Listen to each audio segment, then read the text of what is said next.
Anksti atėjom. Anksti atėjom. Ilgai vėluojamės. Ne.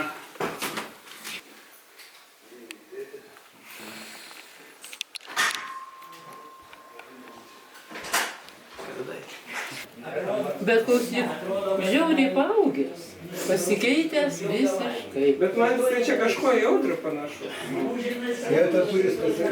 Nes vaikas? Niekas nepraleidinė. Nu, tokio kai amžiaus buvo vaikiško, dabar tai aš Nepamenu. Dabar papjaustau to. Ir... O tavo burokėlių tai nežinau. Taip? Dėl burokėlių. Aš pažiūrėsiu.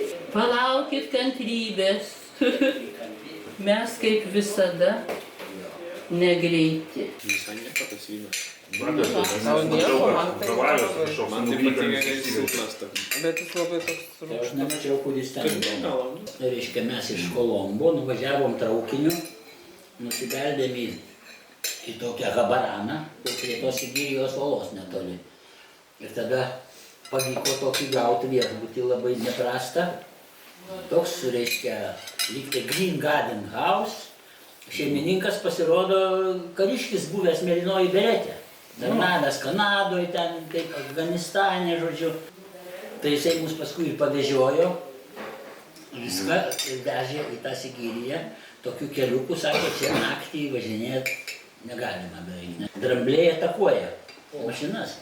Sakė, prieš 2 savaitės jaunavedžiai važiavo, tai bandė ten fotografuoti, tai mergina užmušė, o vyrukas pabėgo. Maždaug po koncertų važiuoja. Kada veža, tai yra įžymybės tilto. Nainach. Kas tas Nainach pasirodo 9 arkų geležinkelio tiltas. Klapo tenai 1 kilometro. O visur užkniso laipteliai. Bet suprantis, jau mamulis prasikeikė nuo tų laiptų. Nu, aš nesikėkiau, aš kentėjau.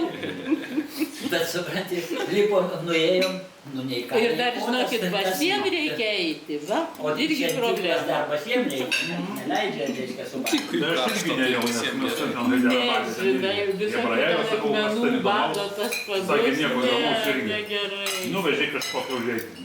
Sanskrito ar matėte pėdsakų?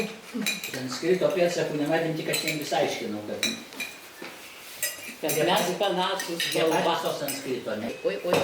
Būkite budrus, girdėjot, kad Trumpas pareiškė, kad Grenlandija turi priklausyti Amerikai. Jo. Ir Panama turi pareiškė. Nu, tas idiotas irgi geras. Prijausmus. Nieko, mes jau vasarą grįžtam, tai jau... Jeigu jis toliau taip veiks, tai neįjausi, jam patarkys į galvą. Tai sakė, kad niekur negrįšim, kol nepadarysim naujos ambasados. Namo, neleis namo įsivaizduoju. Pamačiau vietas, kur buvau jau. Ten tie fortai milžiniški, ten tas Džeikūros, Amberfortas. O buvote užlipę į tą Šventojo Petro bazilikos viršų? Romoje tarp pastatų daug ten tų pavėsių. Tenai labai visi pardavinėja vandenį irgi pilna indusų stovi ir visi tenai su šaldytuvais. Už 2 kainą negu parduotuvėj. 5 eurus po buteliuką.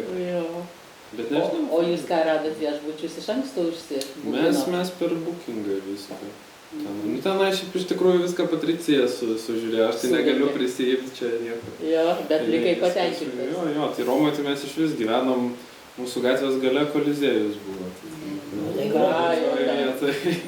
Ką jau ten dasakyt, centrų. Kolizėjų gyventi. Reikėjo į Kolizėjų su mėgvačiu. Buvom ir Kolizėjai, buvom ir Forum Romano, Fontano, buvom ir Panteone, ir prie Ispanų laiptų, visur buvom, ten per 2 dienas viską prabėgom. Kiek valandų?